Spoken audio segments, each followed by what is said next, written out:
क्या हुआ जब अयोध्या में आया गायों का झुंड, फिर जो हुआ आपको हैरानी में डाल देगा। क्या है पूरा मामला जानेंगे इस वीडियो में। दोस्तों, आप सभी लोगों को यह बात तो पता चली गई होगी कि राम मंदिर बनकर पूरा तैयार हो चुका है। अब बस इंतजार है 22 जनवरी का। सबको क्या आप जानते हैं राम मंदिर में बनाए गए वालों की संख्या कितनी है और राम मंदिर में कितनी सीट यहाँ बनाई गई है और यह राम मंदिर कितने मंजिलों का बनाया गया है। राम मंदिर के अंदर कौन कौन से कीमती पत्थर सुनवाए गए हैं। राम मंदिर की लंबाई पूर्व से पश्चिम में 380 फीट रखी गई है। इसी के साथ चौड़ाई 250 फीट तक कराई गई है और ऊंचाई इसकी 161 फीट है। राम मंदिर कुल 3 इन जिलों का है, जिसमें प्रत्येक मंजिल की ऊंचाई 20 फीट है और इस मंदिर में कुल 392 खंभे हैं तथा वाली द्वार बनाए गए हैं। इसी के साथ यह बताया जा रहा है कि अयोध्या में 2 मंडप में 9 हवन कुंड बनाए गए हैं। इसी के साथ यहाँ 121 पुजारी हवन कुंड की पूजा करेंगे और बताया जाए रहा है कि गुजरात के बड़ोदरा में बनाई गई अयोध्या के लिए अगरबत्ती की लंबाई 108 फीट है तथा इसका वजन 3500 किलोग्राम है। यह अगरबत्ती 110 फीट लंबे रपटों से भेजा जा रहा है, जो अयोध्या में 19 जनवरी तक पहुंच जाएगी। अब बात करते मंदिर के उद्घाटन में कौन कौन महान हस्तियां पहुंचे। देश से नहीं बल्कि विदेश में भी राम मंदिर की चर्चा बड़ी जोरों शोरों से हो रही है। बताया जा रहा है कि भारत की महान हस्तियां 22 जनवरी को जो यहां पहुंचेगी उनका नाम है श्री नरेंद्र मोदी जी, द्रौपदी मुर्मू जी, अमित शाह जी, श्री राजनाथ सिंह जी, श्री जगदीप धनखड़, श्री योगी आदित्यनाथ, सुश्री मर्म बनर्जी। यह महान हस्तियां मंदिर के उद्घाटन में पहुंचेगी। बताते हैं भारत के बड़े कथावाचकों के नाम के बारे में, जिसमें से सबसे पहले बात होती है श्री धीरेन्द्र कृष्ण शास्त्री और बागेश्वर धाम सरकार जी, जया किशोरी जी, श्री अनिरुद्ध आचार्य महाराज जी, देवकीनंदन ठाकुर जी, जगतगुरु रामभद्राचार्य जी। अब बात करते हैं भारत के बॉलीवुड कलाकारों के नाम के बारे में, जिसमें से सबसे पहले नाम आता है अमिताभ बच्चन का। उसके बाद में बताया जा रहा है कि गोविंदा, अक्षय कुमार, अजय देवगन, सनी देओल, महिमा चौधरी, सलमान खान, शाहरुख खान, रणबीर कपूर। वहीं क्रिकेटरों के बारे में बताया जा रहा है विराट कोहली, सचिन तेंदुलकर, रोहित शर्मा जी मंदिर के उद्घाटन में शामिल होंगे। लेकिन अभी कुछ ऐसी चमत्कारिक घटना सामने आ रही है जिसे देखकर हर भारतवासी हैरान है। जो गिद्ध और भालू हमें पिछले कई सालों से कहीं नजर नहीं आए हैं, लेकिन अचानक अयोध्या के अंदर बड़ी संख्या गायों का झुंड पहुंच गया है। सब अयोध्या के लोग गाय के झुंड को देखकर बहुत प्रसन्न है। यह तो था गायों का चमत्कार, लेकिन आप जो घटना सामने आई है वह बहुत ही अविश्वसनीय है, क्योंकि 8 चिरंजीव में से एक चिरंजीवी रामन के सगे भाई विभीषण जी अयोध्या में प्रकट हो चुके हैं। इसके बाद लोगों के मन में शंकाएं पैदा हो रही है कि यह क्या हो रहा है और आखिर यह कैसे हुआ। यह विचार सभी के मन में आ रहे हैं।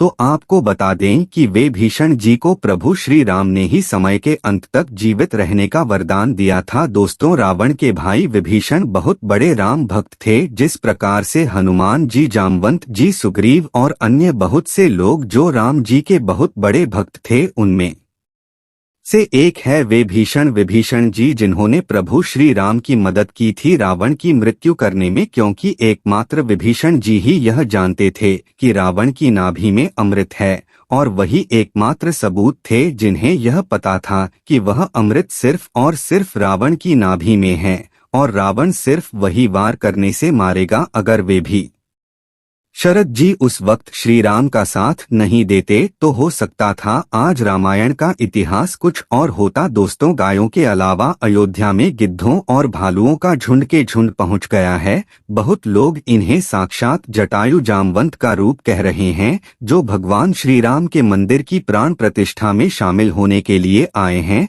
लोगों को है हैरानी इसलिए हो रही है क्योंकि जो गिद्ध और भालुओं की प्रजाति भारत से विलुप्त होने की कगार पर है, साल 2000 के बाद इतनी संख्या में कहीं पर भी नजर नहीं आए और इतनी बड़ी संख्या में अयोध्या पहुंच जाना वाकई में भगवान श्री राम का चमत्कार है। इसके अलावा एक चमत्कार और हुआ दोस्तों, 22 जनवरी 2004 को राम लल्ला अयोध्या के नए भव्य मंदिर में विराजमान होंगे। इस शुभ कार्यक्रम के लिए पूरे देश में निमंत्रण बांटा जा रहा है। शहर से लेकर गांव तक घर घर अक्षत वितरण में बच्चों से लेकर बड़े तक सहयोग कर रहे हैं। यहां तक कि महिलाएं भी घर घर जाकर अक्षत और श्री राम की अयोध्या की फोटो बांट रही है। अयोध्या में राम मंदिर में भगवान राम लल्ला की प्राण प्रतिष्ठा कार्यक्रम की तैयारियां तेजी से की जा रही है। इस कार्यक्रम को बेहद भव्य बनाने के लिए कोई कसर नहीं छोड़ी जा रही है। इस बीच राम मंदिर निर्माण का कार्य भी तेजी से किया जा रहा है।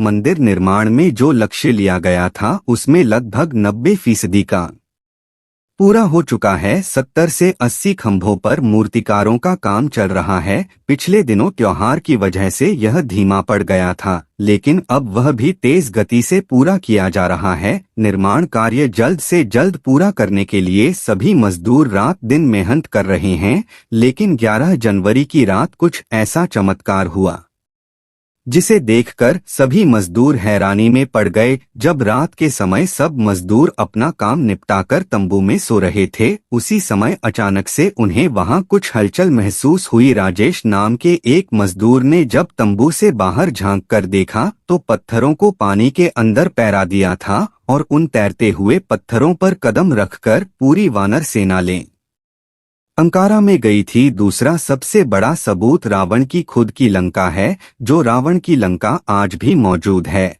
और यह चमत्कार भी बहुत बड़ा सबूत है। जटायु गिद्ध प्रजाति से ताल्लुक रखते थे, वहीं जटायु भगवान श्री राम के परम भक्त थे। जटायु और भगवान श्री राम के बारे में रामायण में भी कई बार हमें जिक्र मिलता है।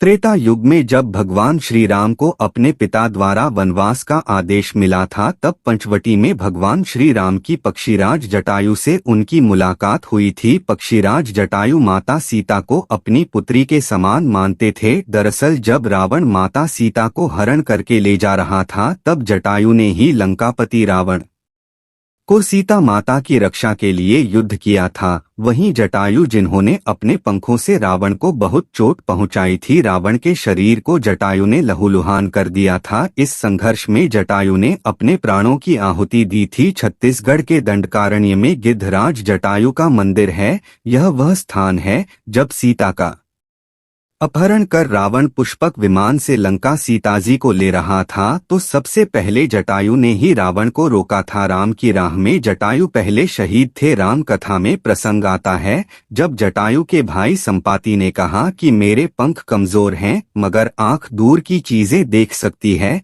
इसीलिए मैं सीताजी को अशोक वाटिका में बैठी दे एक रहा हूँ, इसलिए लोग इन्हें साक्षात जटायु के वंशज मान रहे हैं। अयोध्या नगरी के अंदर ही भगवान श्री राम का जन्म हुआ था, जिसका जिक्र वाल्मीकि की रामायण में लिखा भी है। सालों तक चले राम राज्य के बाद जब श्री राम ने जल समाधि ले ली तो अयोध्या नगरी सूनी हो गई। पौराणिक मान्यताओं के अनुसार उज्जैनी के राजा विक्रमादित्य जब यहां आखिर करने आए तो उन्हें उजाड़ भूमि पर कुछ चमत्कार मूर्तियां दिखाई देने लगी। खोज की तो पता चला कि यह श्री राम की जन्मभूमि है। इसके बाद उन्होंने यहां श्री राम के भव्य मंदिर का निर्माण कराया, जिसमें काले रंग की कसौटी पत्थर वाले 84 स्तंभ थे। समय समय पर यहां राजाओं ने मंदिर की देखभाल की, लेकिन 14वीं शताब्दी में जब भारत में मुगलों का शासन हुआ तो श्री राम जन्मभूमि को नष्ट कर वहां बाबरी मस्जिद बना दी गई। 1525 में राम जन्मभूमि मंदिर को बाबर के सेनापति मीर बांकी ने ध्वस्त करवाया था। बाबरी मस्जिद की 3 गुंबद थी, जिसके बाहरी हिस्से में एक चबूतरे में श्री राम के बाल स्वरूप की पूजा होती थी। इसे राम चबूतरा भी कहते थे।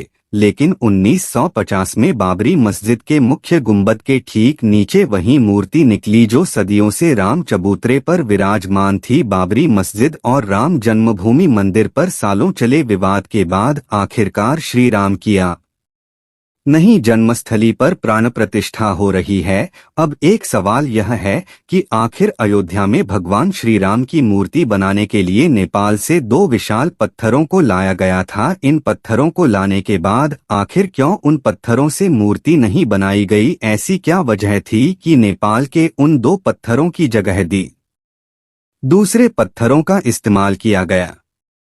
राम मंदिर के निर्माण का काम पूरा होने के बाद फरवरी में नेपाल के काली की तट से 2 शिलाएं अयोध्या लाई गई थी। इन 2 शिलाओं का वजन 14 टन और 27 टन था। शुरुआत में इन शिलाओं से राम मूर्ति बनाए जाने की बात सामने आई, लेकिन बाद में पता चला कि इन शिलाओं को राम मूर्ति बनाने के लिए उचित नहीं पाया गया। भारतीय मीडिया में छपी कुछ खबरों के मुताबिक इन पत्थरों से मूर्ति नहीं बनाए जाने की एक वजह राम मंदिर से जुड़े संतों की ओर से जताई गई आपत्ति थी। खबरों के मुताबिक कुछ संतों का मानना था कि इन पत्थरों को मूर्ति निर्माण में इस्तेमाल नहीं कर सकते क्योंकि कालिंदी की चट्टानों को तोड़ा नहीं जा आना चाहिए क्योंकि वे शालिग्राम के बराबर है। हालांकि अयोध्या पहुंचे नेपाली प्रतिनिधियों के मुताबिक इन शिलाओं की तकनीकी जांच के बाद मूर्तिकारों ने कहा कि ऐसी शिला से मूर्ति तराशना संभव नहीं है। इसके बाद दूसरे पत्थरों से मूर्तियां बनाई गई। नेपाली प्रतिनिधियों के मुताबिक 27 टन वजनी शिला पर मूर्ति तराशने की कोशिश की गई थी क्योंकि 74 टन वजनी शिला को शालिग्राम माना गया, लेकिन 27 टन वाली शिला भी उपयुक्त न पाए जाने के बाद दोनों शिलाओं को राम मंदिर निर्माण स्थल के पास रखा गया है। भारतीय मीडिया के मुताबिक राम मंदिर के गर्भगृह में रखने के लिए देश की अलग अलग जगहों से लाए गए पत्थरों से 3 मूर्तियां बनाई गई। इनमें से सबसे अच्छी मूर्ति का चयन कर उसे गर्भगृह में स्थापित किया जाएगा। दोस्तों, अयोध्या में दुनिया का सबसे बड़ा विशाल मंदिर बन रहा है। लोग बेसब्री से इंतजार कर रहे हैं। राम मंदिर के लिए कुल 68 एकड़ जमीन है, जिसे 2 एकड़ में मंदिर बन रहा है। पहले मंदिर के मुख्य शिखर की ऊंचाई 128 फीट थी, अब यह 161 फीट होगी। 3 की जगह 5 गुंबद और 1 मुख्य शिखर होगा। वैसे तो साल 2020 में ही काम शुरू कर दिया गया था। प्रधानमंत्री नरेंद्र मोदी ने 5 अगस्त 2020 को अयोध्या में राम मंदिर की आधारशिला रखी थी। साल 1994 में बाबरी मस्जिद को ढहा दिया गया था, जिसके बाद हिंदू पक्ष और मुस्लिम पक्ष के बीच इलाहाबाद हाई कोर्ट से लेकर सुप्रीम कोर्ट तक लंबी कानूनी लड़ाई चली। इसके बाद नवंबर 2019 में ऐतिहासिक फैसला सुनाया और आदेश दिया कि अयोध्या में विवादित जमीन पर मंदिर बनाया जाए। इस फैसले में यह भी शामिल था कि केंद्र सरकार मस्जिद के निर्माण के लिए सुन्नी वक्फ बोर्ड की 5 एकड़ वैकल्पिक जमीन उपलब्ध कराए। अब बात करते हैं बंदरों के बारे में। साधारण बंदर आपने बहुत देखे होंगे, मगर आपने लंगूर बंदर बहुत कम देखे होंगे, जो कि अयोध्या में हजारों की संख्या में दिखाई पड़ रहे हैं। इन्हें देखकर बताया जा रहा है कि मंदिर को देखने के लिए हनुमान जी की सेना भी अयोध्या में प्रभु श्री राम के दर्शन करने पहुंच गई है, क्योंकि बंदर हनुमान जी का दूसरा रूप माने जाते हैं। इनको भी देखकर अयोध्यावासी बहुत ही खुश हैं। जैसे ही यह वीडियो सोशल मीडिया पर वायरल हुई है, तो लोगों के मन में मंदिर के प्रति भक्ति की आस्था बहुत बढ़ गई है। तो दोस्तों, अगर आप भी श्री राम भक्त हैं तो कमेंट में जय श्री राम जरूर लिखें।